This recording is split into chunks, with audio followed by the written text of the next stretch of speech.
Welcome to another edition of Grace Under Pressure, where my guest today is Niel Golightly. Grace Under Pressure is that show that deals with what's so often dismissed as the soft stuff, the caring, the commitment we exert for others. And when you do it as a leader, as you will find out that Niel is, you do it to bring people together for common cause. So welcome, Niel Golightly. Hi, John. It's great to be here. Thanks so much. Well, I want to tell everyone about you. I have known you and of you for almost 25 years now. So you finally earned a spot on this show. Anyway, I've had your resume for a long time, Niel. Anyway, so Niel is now the senior counselor at Sard Verbinnen Company, a global strategic communication firm. He's also the founder and principal of Niel Golightly Leadership Communications and Coaching. Niel has an extraordinary background. He was a chief communication officer at Fiat Chrysler, and before that at Boeing, but where I got to know him was at Ford Motor Company. And then he worked at Shell Oil Company, and this is the cool part, he was a Navy flyer. So, and his part-time work, he also wrote speeches for Colin Powell. So quite extraordinary. And also when the Gulf crisis, most recent one was Niel donated his time and worked for the Houston Energy Transition Initiative for managing the pipeline break that happened in the Gulf. So you're a graduate of Cornell and University in Germany, and you went through the coaching program at Rice, which gives you big stripes in my world, because that is an excellent program. So Niel, welcome. Well, it's a pleasure to be here, John, and I feel like I should be returning the commentary here. I've been following your progression and all the books that you've written and the great practice that you've built, and you've really influenced a lot of leaders over the years. Well, thank you. Today, we want to focus on your specialty, one of your specialties, which is crisis communication. And let's take these things. And you and I were chatting beforehand of how many leaders get it wrong the first time out. So you say something what does it mean to own the message? Yeah, so John, I think one of the interesting things about the crisis communication space is that there are a lot of manuals out there about what are the checklist of things to do. What isn't so obvious to a lot of folks is kind of what are the intuitive, what are the emotional, as well as the strategic things that have to happen. And owning the message is really one of those. And there are really two parts to that, in my view. One is tactical, and the other is ethical. The tactical one's pretty straightforward, right? It's get out there first, make sure that you're getting on the air with your story, making sure that you're out there in the media and in the social media space. Get your narrative established so that you're not forced to knock down somebody else's version of your narrative as this crisis unfolds. And you want to be out there more or less continuously so that there's not this sort of gap that people feel the need to fill with somebody else's speculation. So that's a very well-known concept. It's very tactical, and that's part of what it means to own the story. I think the more interesting and perhaps the more impactful meaning of owning your story is the ethical one. And that's really being accountable for what you've done. Anybody on a sports team, for example, knows that when you say, I own that, that's your way of saying, my bad, I made a mistake, and I'm going to correct it, and here's what I'm going to do to correct it. That notion of owning the story, owning what you've done, is such an important part of positioning yourself and position the organization that you're part of in the context of a crisis. I'll give you an example. In one of the roles that I had, one of the chief communications officers roles I had, there came a point in time in the course of kind of an ongoing, pretty significant issue for the company. There came a point in time where there was a whole sort of tranche of emails, internal emails, that had been asked for by the Department of Justice. And because of an investigation that was going on, the company was obliged to go back through all of the email accounts and pull up everything relevant to this particular issue. And of course, we kind of looked through this huge stack of emails before sending it out and submitting it, and realized it was just a lot of stuff in there that was just painful to read. It was embarrassing. It wasn't necessarily illegal, but it was just the kind of stuff that you think, gosh, I wish somebody had actually thought about this before they wrote it down. Right. And the sort of immediate internal reflexive action or thought on this tranche of email was, well, we'll kind of slip it over there to the Department of Justice in the quiet of the night, and they'll look through it, and hopefully that'll be the last time we have to deal with this. And it didn't take us very long to come to the conclusion, wait a minute, that's not very likely. It's going to get out at some point. Either the department is going to put it out in some way, shape, or form, or it's going to end up on Capitol Hill in a committee, and the committee, of course, is going to cherry pick the emails out of this huge stack that are going to be most supportive of the story that they want to tell. And we quickly came to the conclusion that at the same time as we were submitting these things, we were going to put them out to the public. We're going to put the whole kit and caboodle out there and basically say, look, this is what we found. Here's the context for it. Here are the things that we're not particularly proud of, but here's some of the background behind what it all means. We own this. We own these emails. And that went such a long ways towards taking some of the steam, some of the air out of what could have been kind of contorted into a very sensational package of materials. And that's just kind of one of those examples of what it means to ethically own your own story. Right. And it's as you were telling us, I was flashing to a story that I'm sure you know well, and it's JFK in the Bay of Pigs, when it was a disaster. And first thing Kennedy did was got out there and said, it's on me. When actually it really wasn't him, because it had been set up by the Eisenhower administration, and Kennedy kind of just let it go along without really investigating. But he owned it, and then his popularity soared. And he said, if I would have known that sooner, I would have claimed other things. So it's a way of getting out ahead of it. But what about the apology? So you had talked about this. There's a tick the box, and then there's a sincere one. So what's the difference, Niel? So there are a couple of components to that. I think one is, to what extent, and let's kind of narrow this down to an apology associated with an individual, some sort of. I think the typical example we see a lot of is a celebrity that's done something embarrassing or something just flat out wrong, and there's a need to go out and, if you will, own that story and apologize for something that's been done wrong. And I think there are two components to doing it the right way, at least, and others I'm sure will have additional additions to this. But one is, to what extent is the nature of the apology consistent with what everybody already knows about the individual? If that apology is genuine, if it's authentic to that individual, if it's done in a way that people say, okay, that's Joe giving an apology, and I recognize Joe in that apology. That goes a long way towards helping people accept that apology is genuine. That's Joe. He shouldn't have done that, but I can tell that, because that's his personality in that apology, he really means it. And I think the other part is the words that get used, John. It's there's so many sort of standard phrases that we see over and over again, and I guess that may be a testimony to just how many people need to apologize these days. Maybe that's a function of social media. Who knows what it is? Yeah. But we see some very pat phrases every once in a while, and it's gotten to the point where those pat phrases are devalued. People hear them. I'm sorry if people were offended by what I said. That's if they weren't, you wouldn't be there. That's the obvious. Exactly. So and it's harder and harder to do because of course there's so many apologies out there. But coming up with a genuine, unique way of saying, yes, I recognize what I did was wrong. I am genuinely apologetic about that. I own it. and coming up with the words that are specific to you is part of what it takes.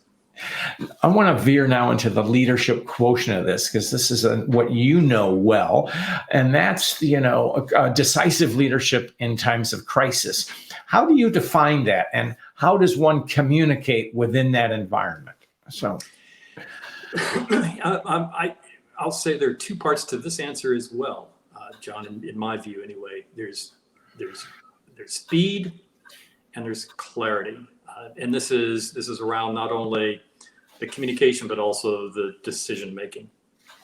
And the speed is an important one for a lot of leaders because it may not come naturally to their decision making or their communication style. I myself, when I've got a decision that I need to make as a leader, I tend to take my time. I tend to gather up input. I want to hear what other people have to say. I want to understand what the impact of that decision is going to have on a wide range of potential stakeholders. I want to get a diversity of viewpoints. I want to try to get as close to a consensus as possible. That's in the normal decision-making mode. When there's a crisis, I've got to put a different hat on. I've got to look through, I've got to bring a different me to the table, which is much quicker, much faster. The willingness to say, I'm going to set that natural style of mine aside, and I'm going to go with not the 90-10 approach, 90% of the information and go with the decision. I'm going to go with probably more like a 70-30 approach. When I get to about 70% of the information, I need to be making that decision. So it's speed. So, Niel, here's a good question for you as you're thinking about that, because you were using yourself as the example here. So if you're coaching me and I'm the you, and I say, Niel, I like to take my time making decisions, and there's a burning platform, what are you going to tell me? So. Yeah, I'm going to tell you, John, and I'm not going to tell you to do anything, but I'm going to invite you. Advise me, yes. Yeah. because I've learned about coaching from you, John. I'm going to invite you to think about what is the timeline that you've got, and what are the consequences of exceeding that timeline, right? So compare this decision that you've got in front of you with this burning platform to a normal decision. What are the consequences? What are the downsides of extending that decision to tomorrow morning or tomorrow evening or to next week? And then define for yourself, what is that timeline? Do I have 2 hours to make this decision? Do I have 2 days? Do I have a week? And then force yourself into making that decision inside that timeline. So set yourself a deadline would be what I would recommend. Great. There's an adage, I think, in public relations, which is never turn a one-day story into a two-day story. So should everything come out right away, or how do you manage that? Because this is, in crisis counseling, crisis communication counseling, how do you advise? So the first and most important, and this won't come as a surprise to you, John, and probably not a surprise to most of your viewers, is make sure you know what the facts are before you try to put them out there. Right? Don't speculate. Don't put out facts that you haven't validated and verified. That's different, by the way, from making a decision. Communicating a set of facts, you need to make sure that you're 100% sure of those facts before you put them out. Because once you put them out, you've basically put your word behind them. You put your organization's word behind them. You've put your credibility on the line. And what you don't want to do is put out facts or purported facts that then you need to go back and correct, because your credibility is going to be shot. People who are looking for the truth of the matter are going to start to look elsewhere besides to you for what those facts are. That's different from making a decision where you might have to gather facts, and maybe you've got an incomplete package of facts in front of you before you need to say, okay, we're going to go right, or we're going to go left, or we're going to engage this particular stakeholder, or we're not going to engage this stakeholder. Those kinds of decisions need to be made on incomplete information. But when you're putting information out, make sure it's 100% true. So that's part of the challenge. Now, here we're in a new age, I should say. And it's George Orwell predicted this, and once upon a time it was viewed quaintly. But we live in an age of misinformation and disinformation. Does that make a crisis counselor, crisis communicator's job that much harder? So, yes, and in two different ways. Those are two different terms, as you know, John. The misinformation and disinformation. Misinformation being, of course, just mistaken rumors, maybe there's no nefarious motive behind it, but it's just wrong information that can mislead people. And then there's disinformation, which is an active, malicious effort to try to mislead people. And those can work against a crisis communicator in very different ways. But it does make it more complex. And I think it does underscore once again that absolute imperative that you as the crisis communicator be the source of truth on the matter at hand. That doesn't mean that other people don't also have facts, but you want people to know that if they come to you with a question, that the answer that they're going to get is the correct one. Even if you have to say, I don't know yet, we don't have all the facts yet, that by itself is a signal of credibility. But they need to know that if you say, yes, three people were injured in that accident, that's the absolute truth. Great. No, that's important and I think what I'm getting at is that because there actually is disinformation, then truth is perceived to be relative. Truth is truth, but in our age, it's fungible. It's like, what do you want it to be? It's almost like the accounting errors. What do you want? Accounting fraud. What do you want the numbers to be? And that's actually very insidious, but it's eroding our faith and our sense of who we are as a people. And frankly, it's eroding democracy. And that it's got to make the work of communicating in that world that much harder. So it does, John, and you touch on such an important point, because our society, our business environment, our corporate context, it all works on faith and trust to a certain extent. Right? Yeah. An investor needs to have faith that the company that they have invested in is going to report their numbers correctly, that they're going to behave ethically, that what they say they're going to do is what they're going to do. Even that dollar bill, to the extent that any of us use dollar bills anymore, but even that dollar bill is based on trust and faith, isn't it? Yes. I give you a dollar bill and you and I both agree that it's worth $1. It's actually probably worth 0.001 cents if you look at the ink in the paper involved. So we agree that it's worth $1. And then it gets more complex when those dollars are being transacted in bits and bytes, right? Ones and zeros. So a number shows up in my digital bank account, and I have to assume I have to have trust. That's really the value of the money that is there, and that we transact. When that trust starts to break down, when people can't know for sure what's true and what's not true, whether it's in a crisis or whether it's in normal course of doing business, that really starts to undermine the very essence of who we are as a society and undermine the way our businesses work. As you were saying, I was kind of thinking of how 20 years ago, that one would have a natural distrust of business. Okay. Oh, they fudge things, whatever it is. I think right now business has more credibility than certainly national government has. So in a way, we flipped that paradigm, and that we're this trust, and that we're loosening the binds that tie us together as a people. And I was thinking the other day, we're not Americans anymore. We're one party or another, and that's what my allegiance is. And boy, that's dangerous. So anyway.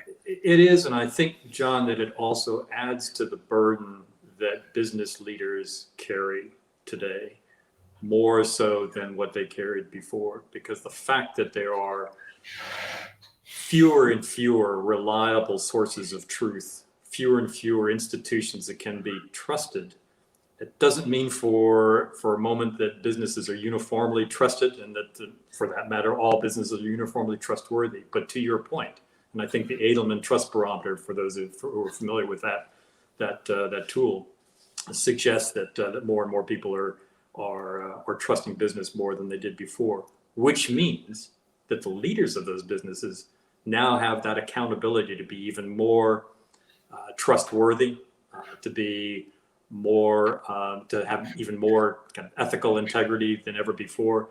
And as we're seeing, businesses are being asked to weigh in on issues, public issues that they were never asked to weigh in on before. And we're getting a little bit off the crisis topic, but I think it's such an important point that you brought up. Well, it's it is the big crisis of our time, and that's the challenge of it. But and to dovetail it back to more of the communication crisis or crisis is the idea that of responsibility. And you have a novel concept you call practice in advance. Now, what does that mean? So just go out and make a bunch of mistakes and then say, make a little mistake and then own up to it? Or no? So, well, you mentioned in the introduction, John, that I used to be a Navy pilot, and we had a saying as in the fighter squadron many years ago: fight like you train. You fight like you train. And what that means is if you're out doing a air combat maneuvering, training, engagement, if you're not pulling the full 6 Gs required to get yourself into a firing position on your opponent, I guarantee you that when the real life situation arises, that opponent is going to be pulling the full 6 Gs to get a firing position on you. Now, that's a very combatant sort of life or death kind of example. But even in crisis practices, crisis simulations, if you've got a group of business leaders in a room and you're practicing your crisis plan and you're going through a simulation, let's say it involves an accident or maybe it involves a natural disaster of some sort. First of all, if you're not taking the time to go through that simulation and go through that practice, you're not going to know exactly how to do what you need to do when the real thing arises. And second of all, if you're not making it as realistic as possible, if you're not actually assigning actions, if you're not going through the motions of taking those actions and seeing what could happen if you do those actions the wrong way, or how you might want to think about it when the real thing arises, or this communication link between these two people in the organization doesn't work very well, we better get that fixed before an actual crisis happens. If you're not fighting like you train or training like you're going to fight, you're not going to be as successful when you're dealing with that crisis as you should be. Great. Germane to crises, and that's when leaders, I think, prove their mettle. And you've worked with some of the greats, Coleman Powell, for one, certainly. That is, I think leaders earn their mettle by demonstrating confidence. So you have some thoughts on confidence. What did you mean by that in crisis? How do we show it? So,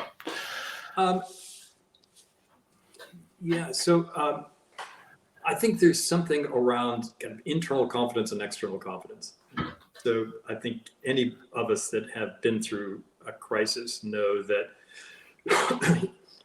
inside we may be thinking, "Oh, crap! This is really going sideways. I'm not sure how this is going to end. I don't know whether we're going to get through this or not." Those are the kinds of really deeply affecting questions that run through our heads when we're going through a crisis. But if you're in a leadership position, obviously you need to convey a sense of stability, a sense of calmness, a sense that yes, we can be optimistic because we know what to do, we know what steps to take, we know how to navigate through this. And conveying that externally, even while you're dealing with all of these questions internally, is part of the trick of being a leader in a crisis. Might I say we call that grace under pressure? You do, and you've written so eloquently about it. And I think that grace is part of, and all the elements of grace that you talk about in your books, generosity and respect and action and compassion and energy. Building that credibility and that confidence in peacetime will help you be that much more generate that much more confidence in your people when the balloon goes up and when the crisis actually happens. Great. And, and part of that, I think, part of confidence comes from a sense of resilience, which may come from, I've been there before. So as you had said, we don't know when we're in the middle of a crisis, we never know exactly how it's going to come out, but I have experienced it before. So I have experienced something similar.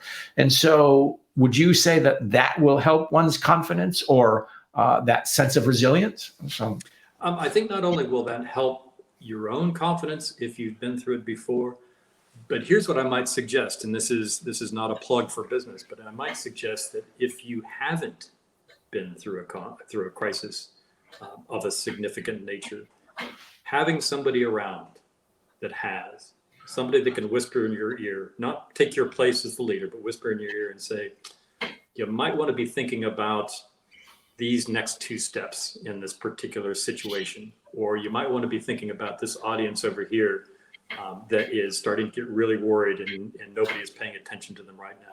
Or you might want to think about the emotional state of your people. They're getting really tired, they're getting really worried. Spend a little bit of time on that because I'm observing that they're starting to get frazzled around the edges. Having somebody that can stand at your shoulder and just be an extra set of eyes and help you think through a situation, preferably somebody that's been through it before, makes all the difference in the world. Well, that's why I would say someone like Niel Golightly is of such value because you've experienced crises in many different ways. So, and part of that, and you were actually talking about it, and it gets to a more holistic sense of, and you talk about it as cultivating good relationships with stakeholders throughout advance. So how do you do that? Yeah, I mean, so it's really the fundamentals of relationship building. But I think in this context, in the context of the question that you ask, I think 2 things really are important. One is building that credibility, even in peacetime. So we talked about the importance, for example, of telling the truth and being very accurate and being that source of truth during a crisis. That will only work if people know you as somebody that's always going to tell the truth and be the source of truth and be accurate, even in normal, quote unquote, normal times. So that's part of it. Right. But really relationship building is, it's kind of what you do, John. It's showing an interest in other people. If you're developing a relationship with a stakeholder, if you go into that relationship, let's say it's a member of the media, and you want to build a good relationship with that reporter at the New York Times or the Wall Street Journal. If you go into it with the obvious agenda in mind that I want to cultivate a good relationship with this individual so that they'll write good things about me, it's all about me, it's all about my organization, it's all about what I can get from this relationship, that's going to be so transparently false that it's not going to work. If you go into that relationship going, this is kind of an interesting person. This person writes about a lot of really interesting things. I don't agree with everything that this person writes about, but they've certainly talked to a lot of folks. I have a genuine interest in what this person's all about and why did they choose this career and what is it that they do in their spare time. Showing a genuine interest, first of all, you'll learn a lot and you might make some really interesting friends that way. But second of all, it puts that relationship on a bilateral, on an equal basis, on a reciprocal basis that creates value for both parties. And when a crisis happens, that will pay itself back in spades. That's such a good observation of building relationships with the media even. And now sadly we are racing through this, but as you know, I ask every guest a story of grace, and I know that you have something you wish to share. So tell us your story of grace, Niel. So. Well, we talked a little bit about it before the show, John, and I think some of your viewers may be aware a little bit of my story around my time at Boeing, where I was the chief communications officer. I'd like to share that because it reflects so much of what you've said and written about grace. For those who aren't familiar with the story, at a certain point in my time at Boeing, there was somebody happened upon a story, an article that I had written 33 years earlier as a young Navy officer about the subject of women in combat. And the view that I took in that article 3 decades prior was very mainstream at the time, but of course times change, I changed, the views of society changed, and quite rightly, that article ended up in the dustbin of history. Well, somebody rummaged around in that dustbin, and somewhere under the rotting vegetables, they found this article and pulled it up and said, this could be a problem. And there were not too many people that thought it could be a problem, but there was an outside advisor to the board that said, not a great idea for your CCO to have this article in his record. No suggestion of impropriety, no suggestion of anything like that. But we had a conversation and ultimately decided to go different ways. I could have used that, John, as an opportunity to kind of hang my head and to be bitter about what had happened in that particular episode, or to be depressed about the fact that I'd left a job that I loved with a company that I loved. But ultimately, I realized that door closing behind me opened a huge number of other doors for me. The opportunity to work with some terrific people. I think the most important thing, John, and actually you were part of this, and you may not realize this, but when that happened, literally hundreds of people that I had worked with over the 30 years of my career kind of came out of the woodwork, people that I'm embarrassed to say I'd almost forgotten about, to express their support, to write to me, to call to me and say, this is just unfair. This should never have happened to you. This is not the person that we know. And it was, first of all, it was just so encouraging to me personally and emotionally to have that kind of support out there. And the second thing was, how do I honor all of these people who express that support? And by the way, John, you were one of those people that expressed support. Wow. And I said, okay, so what do I do with the next 20 years of my career to honor that?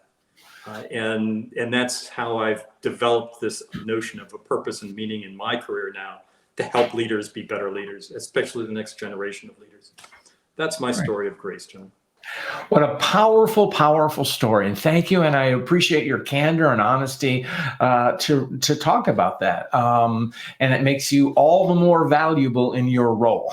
So I will say that. So Niel, how can people find you? So, principally through my day job. I'm with the Sard Verbinnen Company, as you mentioned in your intro.